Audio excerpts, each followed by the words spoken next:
नमस्कार दोस्तों, स्वागत है एक बार आपका फिर से आज की स्पेशल डॉक्यूमेंट्री में। ये डॉक्यूमेंट्री शूट करने के लिए आज हमने सतलोक आश्रम धनाना धाम में दिन भर रिसर्च किया है, बुक्स पढ़ी हैं, लिटरेचर पढ़े हैं, संत रामपाल जी महाराज के सत्संग सुने हैं और आज रात के 1:15 हो रहे हैं। और इस समय हमने बेस्ट टाइम सिलेक्ट इसीलिए किया है क्योंकि जो चीज़ आपको दिखाने वाले हैं उसके लिए बिल्कुल एक शांत माहौल चाहिए, पीसफुल एक एनवायरनमेंट चाहिए, जो कि हमें मिल चुका है। पीछे लिखा हुआ है कि यहाँ पे प्रदर्शनी लगी हुई है। यहाँ पे गाइड सेवा जो होते हैं वो यहाँ पे सुबह अपनी सेवा देते हैं। फिलहाल तो यहाँ पे कोई नहीं है।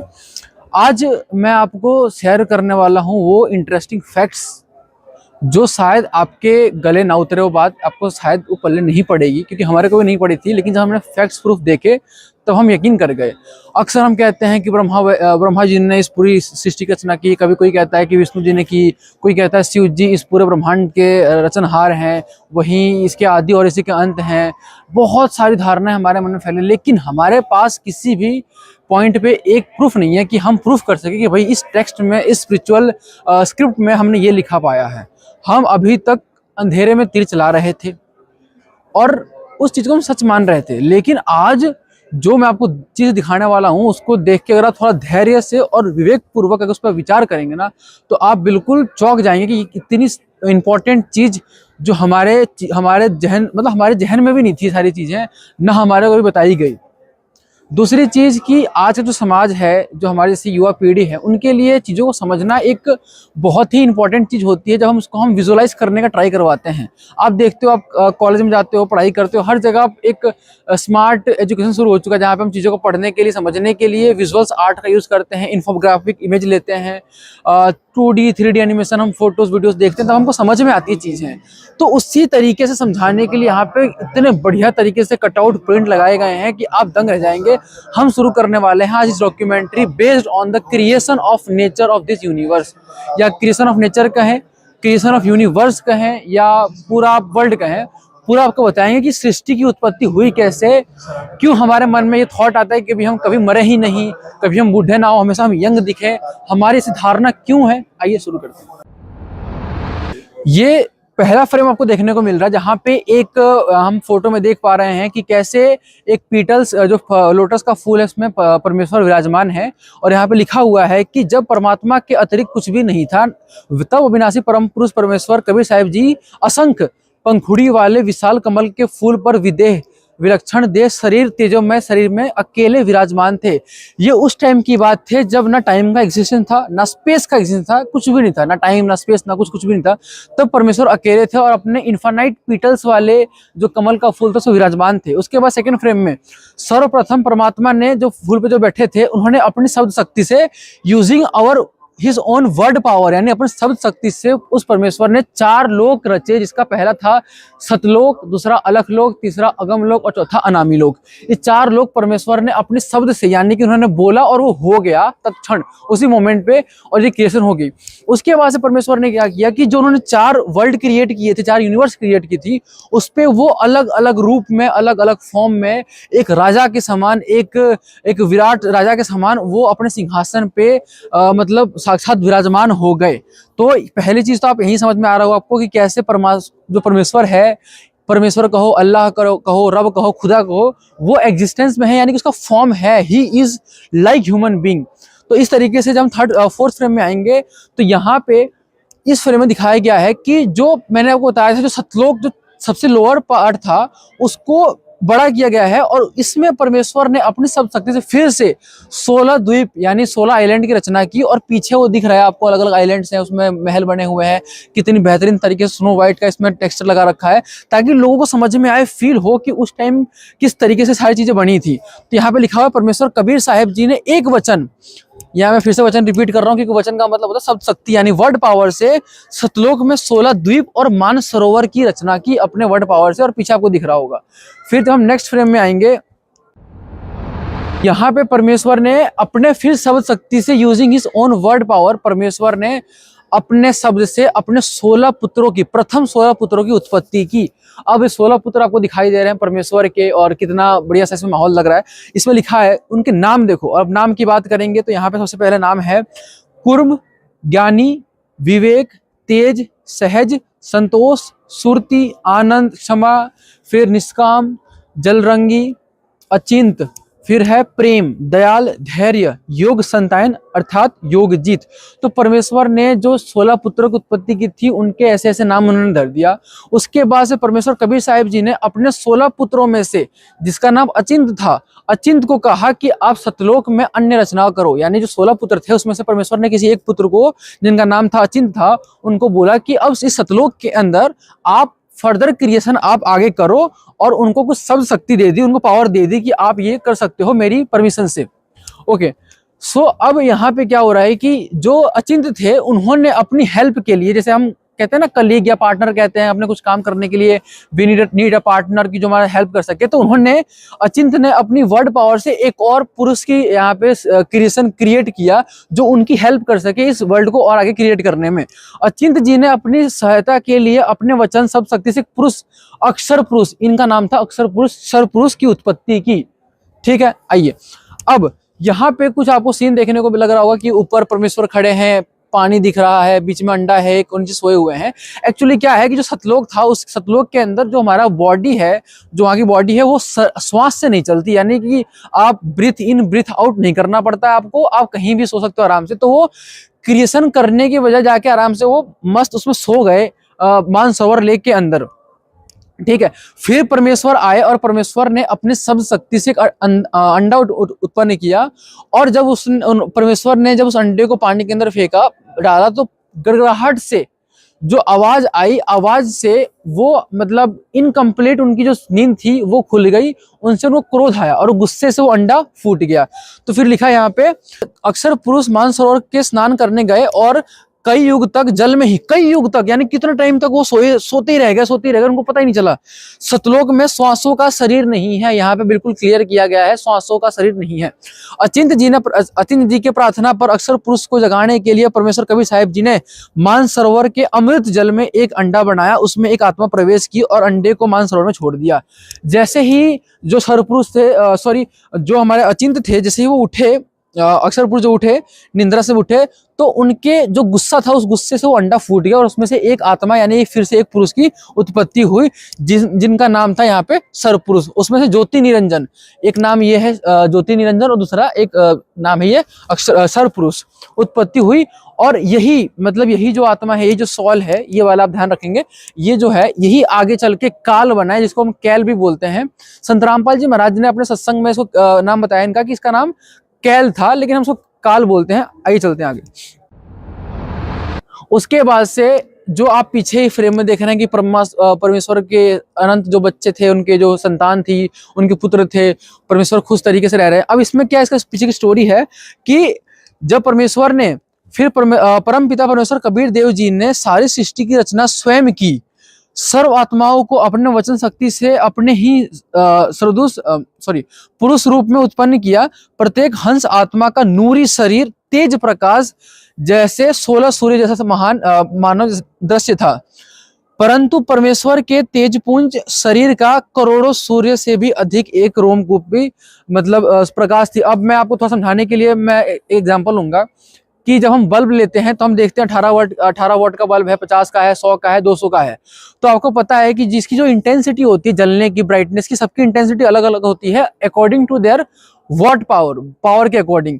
तो इसमें लिखा है कि जो ये संतान थे, जो परमेश्वर के जो पुत्र थे, इनके बॉडी के अंदर का जो एक नूर था वो 16 सूर्य जितना, यानी एक सन के अंदर जितनी लाइट निकलती है ऐसे ऐसे 16 सूर्य को कंबाइन करोगे आप, उसमें से जितना तेज निकलेगा उतना तेज एक आत्मा के शरीर का था सतलोक में। और परमेश्वर के एक रोमकूप यानी जो रोया जहां से निकलता है उसको रोमकूप कहते हैं, संत रामपाल जी महाराज सत्संग बताया है। उस परमेश्वर के एक रोमकूप में करोड़ सूर्य और करोड़ चंद्रमा जितना प्रकाश है, यानी करोड़ों सूर्य को और करोड़ों चंद्रमा को जब कंबाइन करोगे उसमें जितनी इंटेंस अमाउंट ऑफ लाइट निकलेगी उतना एक रोम का चमक थी। और इसी चीज को जब लोग कहते हैं, जो महान संत हुए हैं, जो ऋषि हुए हैं, कहते हैं कि परमेश्वर का कोई आकार नहीं है, उसका लाइट है, उसका नूर है। तो उस नूर इस परम पिता परमेश्वर कबीर देव जी का है। नेक्स्ट फ्रेम में आते हैं हम। परमेश्वर कबीर साहिब जी के आदेश से अचिंत, अक्षर पुरुष और ज्योति निरंजन तीनों एक ही द्वीप में रहने लगे। यानी कि जब परमेश्वर कबीर साहब जी ने आदेश दिया कि भाई अब तुम तीन हो गए हो, अक्षर पुरुष, हर पुरुष, ये तीनों को मिला के अब एक ही लोक में रहना है, यानी एक ही आइलैंड पे रहना है और अपना क्रिएशन को आगे कंटिन्यू करना है। फिर ज्योति निरंजन के मन में इच्छा हुई, इन ब्रह्मांड में रचना करने की सामग्री चाहिए। अब जैसे तो मान लो कि अब आपके पास खाली प्लॉट है, तो क्या करोगे, आपका मन तो लगेगा नहीं। तो उसके लिए फिर क्या किया, सर्व पुरुष ने क्या किया, ज्योति निरंजन ने, कि एक पैर पे खड़ा होके उन्होंने 70 युग तक तपस्या की कि भगवान को इम्प्रेस, भगवान को खुश कर सके और भगवान से कुछ पावर मांग सके, कुछ यहाँ पे क्रिएशन करने की। तो उस सेकंड स्लाइड में दिख रहा है आपको कि परमेश्वर खुश होके प्रकट हुए और उन्होंने अपनी इच्छा प्रकट की कि परमेश्वर मुझे इसमें उत्पत्ति करने के लिए कुछ मुझे पावर दो। परमेश्वर ने आदेश दिया, यहाँ पे लिखा हुआ है, परमेश्वर कबीर साहिब जी ने ज्योति निरंजन को कहा कि उन्होंने अपने पहले पुत्र कुर्म को सर्व रचना सामग्री दे रखी है। कुर्म से प्रार्थना करके शिष्टाचार से और विनम्र भाव से रचना सामग्री मांग लो। परमेश्वर ने कमांड दिया कि जो मेरा पहला फर्स्ट पुत्र था उसको मैंने पावर दी है कि उसके पास सारे मटेरियल्स हैं एक वर्ल्ड को क्रिएट करने के लिए, आप उनसे जाके प्रेम पूर्वक मांग लो, तमीज से, आराम से, प्रेम से। लेकिन जब सरपुरुष यहाँ पे आए, ज्योति निरंजन यहाँ पे आए, तब उस समय पे जो उनके बड़े बेटे थे परमेश्वर कबीर साहिब जी के, वो तपस्या यानी ध्यान मुद्रा में थे। तो उन्होंने, सरपुरुष ने क्या किया कि उनके जो मुकुट उन्होंने पहना था उस मुकुट को उठा के जोर से एकदम सेक कर दिया, हिला दिया पूरा। तो उसमें से 5 तत्व और 3 गुण निकले। यहाँ पे लिखा हुआ है, जब ज्योति निरंजन कुर्म जी के पास गया उस समय कुर्म जी ध्यान अवस्था में थे। ज्योति निरंजन ने बिना किसी शिष्टाचार और प्रार्थना किए जबरदस्ती कुर्म जी का मुकुट उतारा। उसके बाद उस मुकुट से 5 तत्व और 3 गुण, 3 गुण कौन कौन से, पहले तो यहाँ 5 तत्व 3 गुण, अब 3 गुण को डिफाइन किया है कि रजगुण ब्रह्मा, सदगुण विष्णु और तमगुण शिव जी यहाँ पे निकले। आइए चलते हैं आगे। उसके बाद क्या हुआ, 21 ब्रह्मांड में रचना करने के बाद ज्योति निरंजन ने सोचा कि इसमें कुछ हंस आत्माएं भी होनी चाहिए, अकेले का मन नहीं लगेगा। तो जब इसको ये सारे मतलब मटेरियल्स मिल गए कि अब वो सृष्टि की रचना कर सकता है, तब उसको ऐसा फील हुआ कि हमें अकेले का क्या कर, मेरा मन नहीं लगेगा, तो यहाँ पे और किसी मतलब आत्माओं की, सॉल्स की मुझे नीड है। तो उसने फिर से 70 युग तक उसने मतलब तपस्या की और भगवान को इम्प्रेस करने का ट्राई किया, खुश करने का ट्राई किया। इसमें 64 युग, 70 युग नहीं, 64 युग तक तपस्या की और परमेश्वर खुश हुए। तो परमेश्वर से उसने रिक्वेस्ट की कि मुझे हंस आत्माएं चाहिए। तो परमेश्वर ने कहा कि ये सारी मेरी हंस आत्माएं हैं, ये मेरे बच्चे हैं, मैं तुझे नहीं दूंगा। अगर कोई अपनी सेल्फ इंटरेस्ट से, अपनी इच्छा से कोई जाना चाहता है तो तू बेशक पूछ ले, आप पूछ सकते हो। तो परमेश्वर कबीर साहिब जी ने सर्व हंस आत्माओं से ज्योति निरंजन के पास जाने के लिए उनकी इच्छा पूछी। नाउ इन दिस फ्रेम क्या यहाँ पे हो रहा है कि परमेश्वर कबीर साहिब जी अपने बच्चों के साथ मतलब सामने खड़े हैं एंड परमेश्वर कबीर जी पूछ रहे हैं कि आप बताओ कि ज्योति निरंजन के साथ में कौन कौन जाने वाला है। तो उस समय एक हंस आत्मा ने यहाँ पे अपना हैंड रेज किया है इस तरीके से करके कि पिताजी मैं जाना चाहता हूँ। अब आगे का सीन कुछ इस तरीके से था और फिर देखते ही जैसे ही एक पर्सन ने हाथ उठाया उसके बाद सभी ने, इस फ्रेम में दिख रहा, सब ने हाथ उठा लिए कि हम जाएंगे, हम जाएंगे, हम जाएंगे। सब ने उठा लिया हाथ और सब एग्री हो गए कि हम जाएंगे सरपुरुष के साथ। Now we are moving to next frame. इसमें अब क्या है कि सबसे पहले जिस आत्मा ने हाथ खड़ा किया था उसको परमेश्वर कबीर साहिब जी ने अपने शक्ति से एक सुंदर स्त्री या सुंदर एक मतलब कह सकते हैं कि मतलब एक जवान लड़की के रूप में उनको मतलब बदल दिया। इसमें लिखा हुआ है हाथ उठाने वाला आत्मा स्त्री रूप में आगे जाकर वो आत्मा देवी दुर्गा बनी, यानी स्त्री रूप में बना दिया और यही जो स्त्री थी वो आगे चल के दुर्गा हमारी कहलाएंगी। आइए आगे। अब क्या हुआ कि जो सरपुरुष था, अब जो देवी दुर्गा थी जो आगे चल के देवी दुर्गा बनेंगी, तो जिस आत्मा ने सबसे पहले हाथ खड़ा किया था उसको परमेश्वर ने लड़के बना दिया और उनको सब शक्ति दे दी कि जितने चाहे तू उतने हंस आत्माओं को तू उत्पन्न कर सकती है अपने सब शक्ति से। ये पावर परमेश्वर कबीर साहिब जी ने दुर्गा को दे दी। लेकिन अब काल ने, जो आगे चल के काल कहलाएगा, जिसका नाम ज्योति निरंजन सरपुरुष है, उन्होंने क्या किया, बदतमीजी करनी शुरू कर दी। एक जवान लड़की को देख के उससे बहुत ही अभद्र टिप्पणियां और बहुत ही अभद्र हरकतें उन्होंने करना शुरू कर दिया। अब देवी दुर्गा जी का सुंदर युवा शरीर देखकर ज्योति निरंजन काल ने प्रकृति देवी के साथ अभद्र गतिविधि करनी चाहिए। तो फिर अब लड़की ने अपनी जान बचाने के लिए एक छोटा रूप धारण किया और वो छोटा रूप करके सूक्ष्म रूप अब उस सरपुरुष के पेट में जाके उन्होंने स्थान ले लिया। इस फ्रेम में आपको देखने को मिल रहा है। आइए। जब वो पेट में चली गई तो पेट में जाने के बाद, वहां पे दिख रहा है पेट में जाने के बाद उन्होंने परमेश्वर कबीर साहब जी यानी अपने पिता को याद किया कि परमेश्वर हमें बचाइए आके। तो परमेश्वर कबीर साहब जी अपने पुत्र जोगजीत का रूप बना के आए, और जोगजीत का रूप बना के आने के बाद उन्होंने कहा कि जो तुमने हरकत की है ये इस लोक में एक्सेप्टेबल नहीं है, और फिर आदेश दे दिया कि मतलब इस पूरे ब्रह्मांड के साथ मतलब छोड़ के तुम इस मतलब यहाँ से निकल जाओ, इस सतलोक से निकल जाओ। तो परमेश्वर कबीर साहिब जी ने जो अक्षर पुरुष को जो 21 ब्रह्मांड दिए थे, 21 ब्रह्मांड समेत दुर्गा जी को बाहर निकाल दिया। इस फ्रेम में देखने को मिलेगा। अब देखने को मिल रहा है ऊपर कि ऊपर सतलोक वाला पोर्शन है और नीचे यहाँ पे काल के 21 ब्रह्मांड जो काल ने तपस्या करके मांगी थी परमेश्वर से, तो उसके 21 ब्रह्मांड थे। जैसे कि कोई अमीर पिता अपने पुत्र को दे दे कि भाई 21 प्लॉट तेरे हैं, तो वो 21 प्लॉट समझो या 21 ब्रह्मांड समझो, समझाने के लिए समझाया गया है, बताया गया है। तो 21 ब्रह्मांड के साथ और देवी दुर्गा के साथ ये सबको बाहर निकाल दिया गया, और वो 16 शंख कोस दूरी पर आके ये रुक गए, स्थित हो गए। ठीक है, अब आगे चलते हैं। ऐसे ही वो आगे आ गए तो उनके बाद उनका रूप बदल गया, क्योंकि उन्होंने जब वो उस पवित्र लोक में थे वहां से निकलने के बाद पूरा फॉर्म चेंज हो गया। तो यहाँ पे ये काल की शक्ल में आ गया, थोड़ा सा डेमन टाइप का फिगर यहाँ पे लग रहा है, और देवी दुर्गा अपने अलग रूप में यहाँ पे आ गई। अब ये दोनों हस्बैंड वाइफ हो गए, यानी अक्षर या जो सर्व पुरुष है ज्योति निरंजन और देवी दुर्गा, ये दोनों हस्बैंड वाइफ हो गए, और इनकी संयोग से जो पुत्र उत्पन्न हुए, यहाँ से रजगुण ब्रह्मा विष्णु और महेश 3 यहाँ उत्पत्ति हुई। जो लोग कहते हैं कि ब्रह्मा विष्णु महेश अजर अमर है, इनके माता पिता नहीं है, ये रहे इनके माता पिता। जूम करके दिखाया कैमरामैन ताकि आपको समझ में आए कि कौन माता पिता हैं इनके। ठीक है, अब इसके बाद से यहाँ पे जो संचालन के लिए अब जो ये 3 देवता हैं, अब यही आगे चल के इस पूरे वर्ल्ड का जो हमारे यूनिवर्स है उसका कंट्रोल करेंगे। देखते हैं आगे।